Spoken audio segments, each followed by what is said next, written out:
3 years ago, I decided I wasn't happy with my life and made a decision to completely start over. I lost 85 pounds that year, became certified as a personal trainer. I was the strongest I'd ever been, and as most people in their 30s do, I decided to start running. As someone who's been overweight her entire life, running had never really crossed my mind before. If it had been brought up, it was like, oh, the only time you'll catch me running is if I'm running away from something or something stupid like that. It was never something I thought that I could do or wanted to do. But I was super locked in at the gym, and I kind of felt like running was just the natural next step in my journey. So that's what I did. And in March of 2024, I ran my first half marathon. And it was by far the hardest thing I've ever done in my life. And I'm so incredibly proud of myself for doing that. But shortly after that race, a lot of things in my life changed. I moved states. I decided to go back to school. A lot of things happened, and my fitness journey in general took a back seat. For the first little while after moving, I was kind of consistent in the gym, and I would still run here and there, but there was no desire really to keep up with any sort of routine. So naturally, after a while, I just completely fell off. I was so focused on school that working out kind of became a nuisance to me. So it sort of goes without saying that I have gained quite a bit of that weight back, and I have lost a lot of my fitness. I've still been able to maintain some of my strength, but like cardiovascularly, it's bad, girl. It's not good. I don't feel good. So I decided again that it's time for change. I've been back in the gym pretty consistently for about 2 months now, and I feel so good. I feel so strong, like no issues whatsoever going to the gym and strength training. Loving it so much. But the running thing has been a lot harder to get back into, but that's why I'm making this video. I'm challenging myself to run every day for 30 days straight, at least 1 mile. And I will be documenting my journey here and on Instagram and TikTok. As I'm filming this video, it's actually day 7 of this challenge. So I kind of wanted to do a little like week 1 recap. So on day 1, I ran a mile in exactly 13 minutes, which was actually a lot faster than I had expected. Having not run in such a long time, I think 13 minutes is quite fast. I didn't film anything that day because it was kind of an impulsive decision to start doing this. So I just ran, but I'll put my stats on screen right here so you can see. So day 1 was a 13-minute mile. Day 2, I decided for some crazy reason to run immediately after my lower body workout. That was a bad idea, girl. That was a bad idea. It was really rough, and I ran inside my gym on the track. So I think my time got messed up. I don't know if this is accurate, but according to my watch, I ran a 17-minute and 8-second mile. Okay, I don't know if that's right. I was really sore. My legs felt like they were going to collapse underneath me. It was really, really rough. But 17 minutes, girl? I don't know if that's right, but we're going with it. That's what the watch said. That's what we're going with. By far my slowest mile I've ever run in my life. Even when I first started, my first like mile that I timed was like 14 something. So I don't know what happened this day, but it is what it is. Okay, so by day 3, my lower body was so sore from just running 2 days in a row, which I have not done in so long, and doing that heavy lower body day the day before. The DOMs were absolutely ridiculous. So I wasn't expecting much for day 3, but I ran that mile in 13 minutes and 15 seconds, which was honestly way faster than I expected. One of the unfortunate parts of this challenge is that I'm kind of just gonna have to get used to running on fatigued legs because strength training is my #1 priority. Running kind of comes second to it. Although this challenge is very important to me right now, I'm not going to cut back on my strength training just to complete this challenge. I think doing both consistently, I think is gonna help me in the long run. I just think it's gonna suck for a little while. It has sucked to start off with, but I think long term it's gonna be good for me. Plus, after the 30 days, I'm definitely gonna continue running, but most likely not every single day. So I think this is a good thing for now.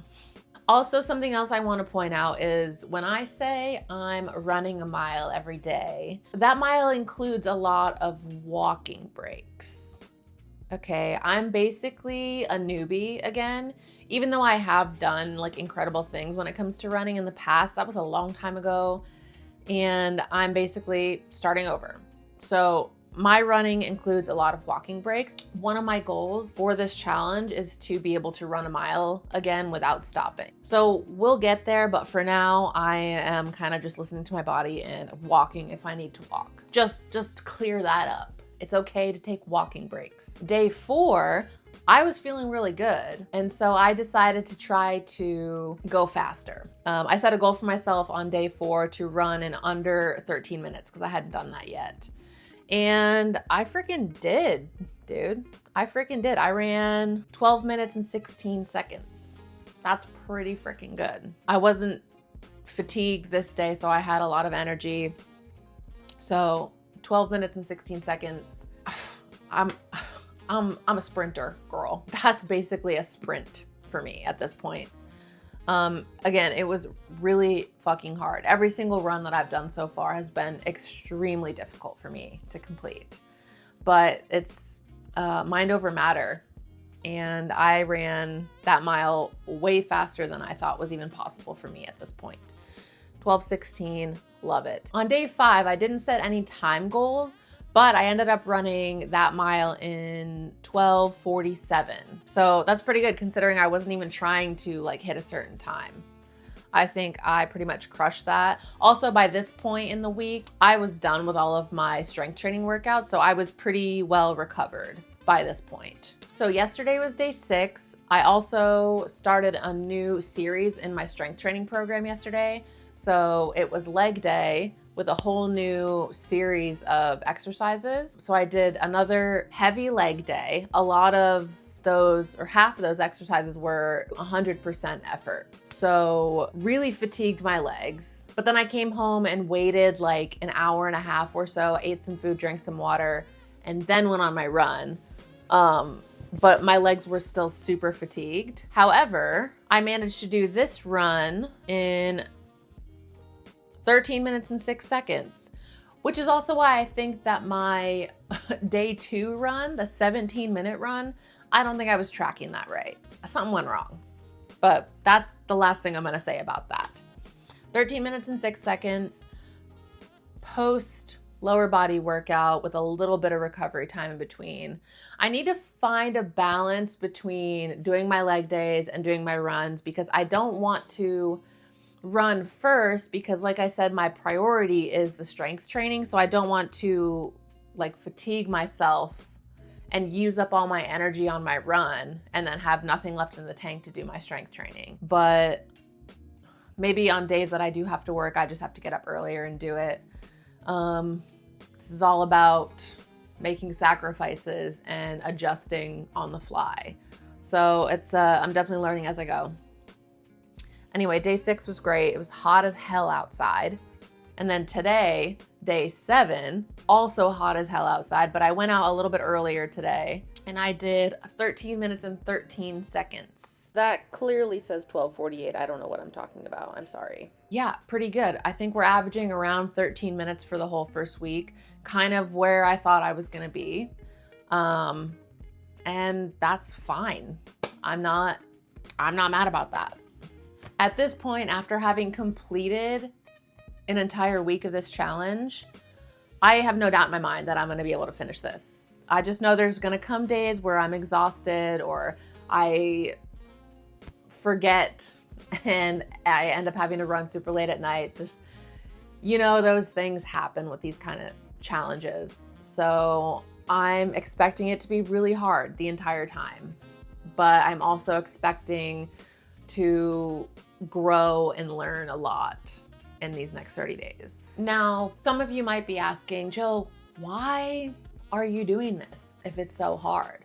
You're already in the gym. Why are you torturing yourself? Because I can, basically, because I know my body is capable of this. I've done it before. I've done things that are way harder than this before. And I want to prove to myself that I can do it again. And I can do it even better this time. 3 years ago, when I started my fitness journey, I made a lot of progress. And then I kind of quit on myself. And I started to accept the fact that I'm just not that person. And now looking back, I'm not disappointed in myself, but I'm so curious to know who I can become if I stick to this commitment that I made to myself. I know I can do hard things, and I know it's good for me to do hard things on a regular basis. So that's what I am doing. And I can't wait to see who I become. Thank you guys so much for watching. Any encouraging words in the comments are greatly appreciated, or discouraging words. Those fuel the fire just the same, I think. Anyway, don't forget to subscribe, and I will see you guys next week.